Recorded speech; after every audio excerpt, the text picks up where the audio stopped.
না ওটাও ভালো না। আরে ওটা মধ্যখান থেকে সিধা মারতে খুলে যেত। দেখবি অনেক ধার ছড়িটা, খোল ভালো করে।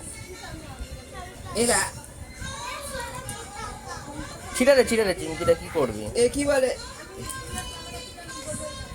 এবার জানিস ওকে এখন ঢুকেছে পোস্টমার্টামে এখন।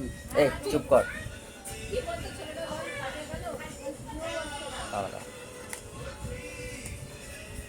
কালারটা দেখ, এই কালারটা পছন্দ হচ্ছিল না। ঘোড়া ফোনটা ঘোড়া